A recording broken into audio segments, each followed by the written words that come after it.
Welcome to Sunstone's Couch with Counselors. Today, we are so lucky to have Sara Boothe with us, who is a resident right now, and right now you're working at our Old Town office, correct? Yes, sir. Yeah. Well, great to have you here. Thanks for being here. I'm happy to be here. Great.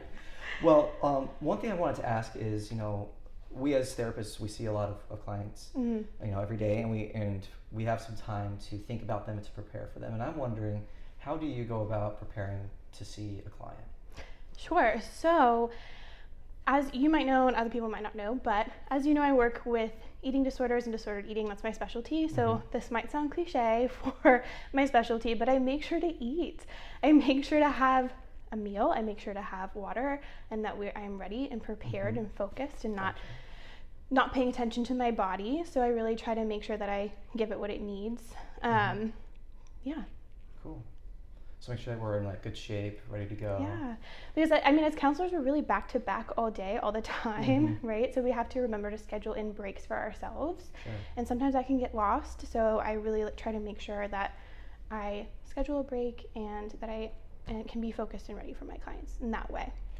Gotcha. So making sure that we're not worn out. Right. By the time you see your client. Yeah, we deserve breaks too.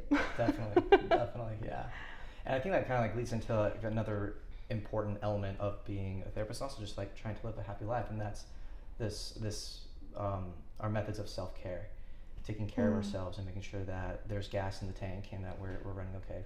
For you, I'm curious, what are some things that you specifically like to do to take care of yourself and make sure that you're doing all right? Right. So I think something that I have done to make sure that I'm leaving self-care time in my schedule is to make sure that I have 2 consecutive days off. So I'm a new resident. I was just recently in graduate school. I was working and going to school, and so I was going 24/7. Sure. And that's not necessarily good for anybody, No. especially a counselor. Exactly. Yeah. It means to have a lot of time to make sure that they don't get burnt out. So I've made sure to really schedule in 2 consecutive days off, and I don't do any work. I don't check anything. I don't touch my phone. I just am really focused in on doing things I need to do, like my yoga, and making sure that I have time to talk to my friends and my family and really focus on myself for those 2 days so that I can go into the work week and be refreshed. But that's really been extremely valuable for me, especially coming from just this constant 24/7 lifestyle that I was living about a year ago. So Yeah, gotcha. Okay, yeah. So again, it's kind of going back to making sure that we're going at a comfortable pace, and so taking time off, doing yoga, eating, sleeping, just making sure that the bases are covered. Really the basics, yeah. And I think that oftentimes I can get really lost in today's world and today's society where we're constantly going and going and going, and the grind lifestyle is really idealized. And so us counselors can really even get caught up in that, and we have to make sure that, and I have to make sure that, using my I language, I have to make sure that I don't get caught up in that, and that I can make sure to slow down, so I can really pay attention to what's going on with me and what I need. So I like that's that. my self-care, is really just slowing down. Yeah. No, there is this culture of hey, be busy. If you're not busy, then you're not living life right. When it's no, we gotta relax. Every once in a while, even a car needs a pit stop. So Right, exactly. We do too. Yeah. Yes. And so being a resident and having some experience in graduate school and now starting in your residency, I know that the learning curve can be pretty steep, right? You kind of catch on and you work, like you said, you kind of go really hard at the beginning, and you kind of have to take care of yourself. So far in your experience in doing counseling, I'm curious, what have been some things that you've kind of learned about yourself as you've seen clients from different walks of life and have had your experiences? That is a big question. So what have I learned about myself?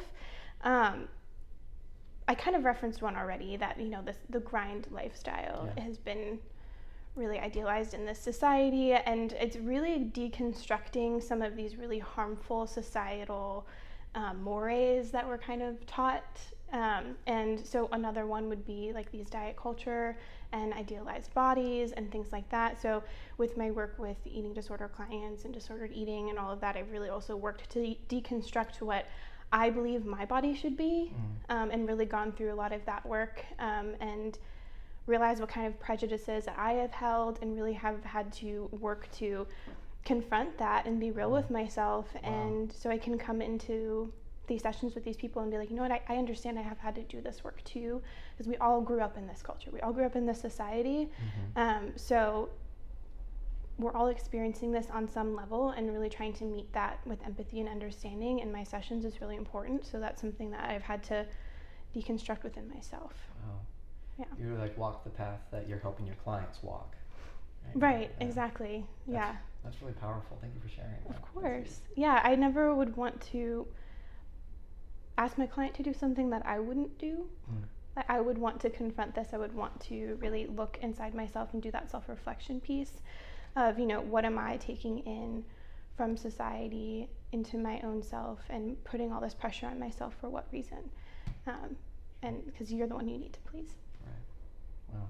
Well, thank you for sharing. I think that's really big, and you know, thank you for being here and sharing these. I think you touched on some really good points that can be really helpful for clients, and wish you all the best. Thanks, you.